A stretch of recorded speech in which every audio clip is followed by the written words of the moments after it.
Bonsoir à tous, merci d'être avec nous. Prenez le temps, c'est l'heure des informations sur Calédonia. C'est le moment si vous souhaitez donner votre avis concernant l'utilisation de nouveaux produits phytosanitaires à usage agricole au pays. Une consultation publique est ouverte jusqu'au 20 janvier. Vous l'entendrez, l'association environnementale EPLP se réjouit de cette initiative mais demande à revoir les limites de certaines normes sanitaires qui datent de plus de 20 ans. Est-ce que cela va rimer avec arrêt pour vous? L'augmentation du prix du tabac entre en vigueur aujourd'hui, plus 20 à plus 40%. Quels sont les coups de pouce qui existent pour vous aider dans cette démarche? Réponse dans ce journal. La 14e édition d'un été au ciné démarre dans quelques minutes en province sud. Pendant un mois, 20 films seront diffusés gratuitement sur écran géant et en plein air. Nous vous donnerons le programme à la fin de cette édition. Le président du gouvernement, Philippe Germain, parle d'un bouclage record. Un mois après l'élection de son président, le gouvernement de la Nouvelle-Calédonie a adopté à l'unanimité ce matin le budget 2018. Ce budget n'avait pas pu être adopté l'année dernière, faute de président. Désormais, ce doit être au tour du Congrès de voter ce budget dans 20 jours. Êtes-vous d'accord sur l'introduction de nouveaux produits phytosanitaires dans le milieu agricole? La DAVAR, la Direction des Affaires vétérinaires, alimentaires et rurales, vous propose de donner votre avis sur le sujet. Une consultation publique est ouverte pendant une quinzaine de jours. Une démarche bien accueillie par l'association environnementale EPLP, Ensemble pour la planète, mais qui, selon elle, va devoir aller plus loin. Lindsay Wamo. Manger des fruits et légumes bio, c'est l'idéal. Mais face aux difficultés climatiques, aux ravageurs, difficile pour nos agriculteurs de résister à la tentation du recours aux pesticides. Il n'est pas impossible que certains de ces fruits et légumes contiennent des résidus pouvant être toxiques, voire cancérigènes. C'est pourquoi le gouvernement vient de dévoiler 3 projets d'arrêté. Ces derniers détaillent les produits phytopharmaceutiques à usage agricole pouvant être importés et utilisés au pays. Ils font l'objet d'une consultation publique, mais pour l'association Ensemble pour la planète, cette consultation n'est pas éclairée. Depuis 2 ans, nous formulons les mêmes critiques.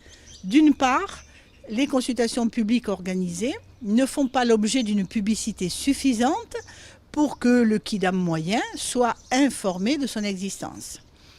D'autre part, les informations qui sont données au public lors de ces consultations ne sont pas complètes et donc elles ne permettent pas aux citoyens de se forger une opinion éclairée.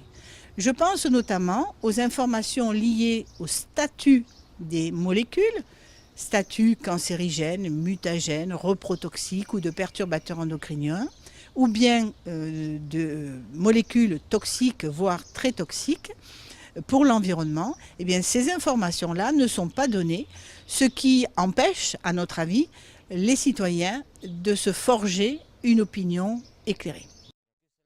Ce point est contesté par le gouvernement. Selon eux, il existe bien un descriptif sur ces produits. Mais il est vrai qu'il reste toutefois à fixer les valeurs de LMR, la limite maximale des résidus. C'est-à-dire le seuil réglementaire et donc acceptable de concentration de résidus de produits pesticides dans les produits alimentaires.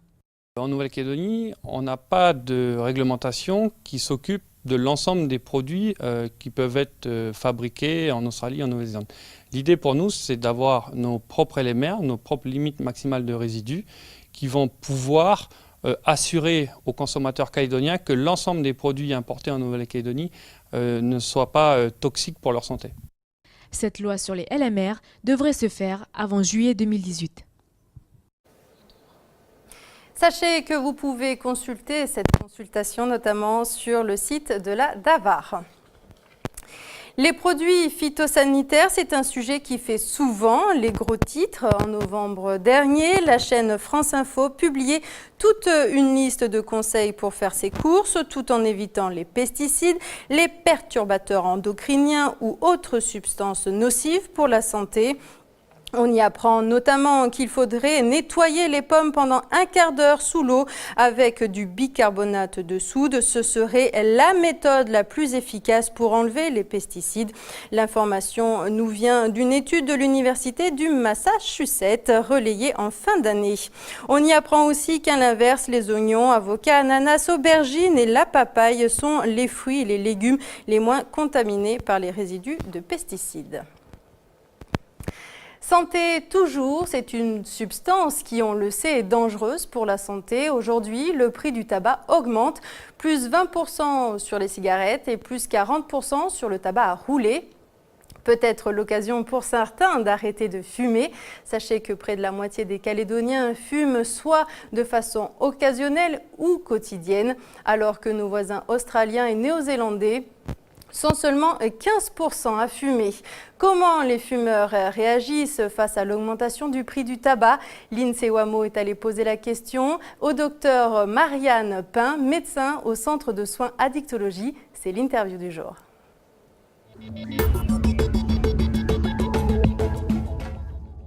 Docteur Pin, bonjour. Bonjour. Alors, première question pour vous. Alors, avec la hausse du prix du tabac, fumer va devenir très cher. Alors, est-ce que selon vous, cette hausse des prix est une motivation suffisante pour arrêter de fumer? Tout à fait. On reçoit des patients qui ont comme motivation principale les finances. S'ils font le calcul sur ce qu'ils fument sur une année, ça représente des sommes telles que 600 000 francs. Donc bien sûr, c'est une motivation très très importante. Et heureusement, ce n'est pas la seule. Il y a beaucoup d'autres choses qui rentrent en compte, essentiellement la santé, le modèle aussi pour les enfants. Donc oui, une augmentation des prix, on s'attend à un déclic pour un changement de comportement. Pour arrêter de fumer, quel est le mode d'emploi? Qu'est-ce que je dois faire? Alors, vous venez nous voir, vous nous contactez. Notre centre est au centre-ville, entre Gallieni et République, ouvert depuis 11 ans. Toutes les consultations sont gratuites. On a donc une équipe pluridisciplinaire, des médecins, des infirmières, psychologues, assistantes sociales. Toutes les consultations sont gratuites. Et surtout, le centre est strictement confidentiel. Tous les entretiens restent absolument confidentiels. Est-ce qu'arrêter de fumer coûte cher aussi? Je pense notamment aux patchs, aux séances d'acupuncture, etc. Alors, on dit que quand vous allez en pharmacie acheter des patchs à nicotine, ça vaut le prix que vous fumez. Quand vous achetez une boîte de 7 patchs pour une semaine, ça vous revient à 7 jours payés du tabac. Donc c'est à peu près équivalent. Pour l'acupuncture, on propose ici des séances qui sont gratuites, comme toute l'offre de suivi ici. Deux petites choses, on propose des patchs, une aide par patch pendant une semaine là, au centre pour les gens qui veulent essayer, qui ne sont pas sûrs. Donc on les revoit ensuite en fonction du délai qu'ils souhaitent. Et puis on a deux réceptions différentes.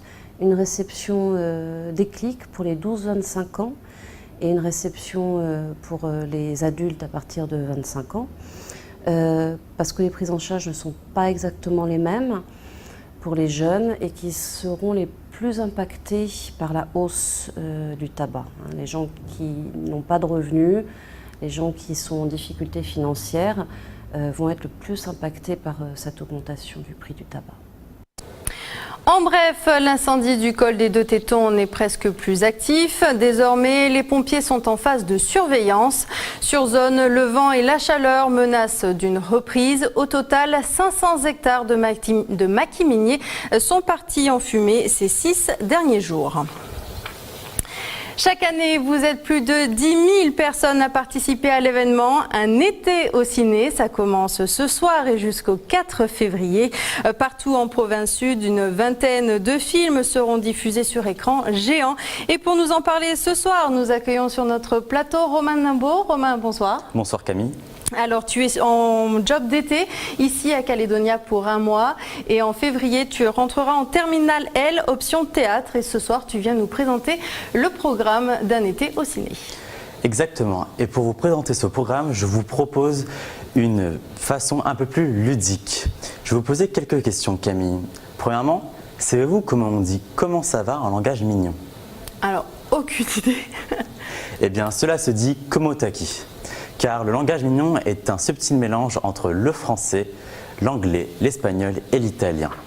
Si je vous parle des mignons, Camille, c'est parce que le film Moi Moche et Méchant 3 sera diffusé ce soir au château Hagen à 19h15. Deuxième question, sais-tu comment on fait les bébés? Alors, je sais comment on fait les bébés, mais est-ce que c'est vraiment ce que tu veux entendre? Eh bien, pour ceux qui ne savent pas, un extrait de Cigogne et compagnie. Au commencement, les cigognes livraient des bébés. Ce n'était pas toujours facile. Peu nous importait que ce soit dur, impossible, violent, cruel ou barbare. Nous triomphions toujours de l'adversité. Heureusement, on ne fait plus ce genre de choses. Cigogne et compagnie sera diffusé demain soir au marché de Moindoux. Et pour finir, si je te dis, l'art que nous présentons doit être l'art actuel, l'art avant-gardiste. Sais-tu d'où cela provient? J'imagine le film à l'affiche. Eh bien oui, c'est le nouveau film de Ruben Östlund, The Square. C'est l'histoire d'un conservateur de musée installé à Stockholm. Il veut préparer une exposition, mais tout ne passera pas comme prévu. Ce film a réussi à remporter la Palme d'Or au Festival de Cannes cette année. Il sera diffusé ce vendredi au Centre culturel Chibaou. Très bien, merci Romain pour toutes tes précisions. Alors ce soir, c'est donc l'ouverture d'un été au ciné, c'est au Château Hagen avec le film Moi, Moche et Méchant 3. Demain, 2 films sont proposés. D'abord au parc zoologique et forestier, ce sera le film Tous en scène. Et puis du côté de Moindoux, ce sera Cigogne et compagnie. Et pour terminer la semaine, au centre culturel Chibaou, ce sera The Square. Notez que toutes les séances commencent à 19h15. Si vous souhaitez avoir plus d'informations, vous pouvez vous rendre sur le site internet de la Province Sud. Voilà, c'est la fin de cette édition. Merci de nous avoir suivis. Je vous retrouve demain.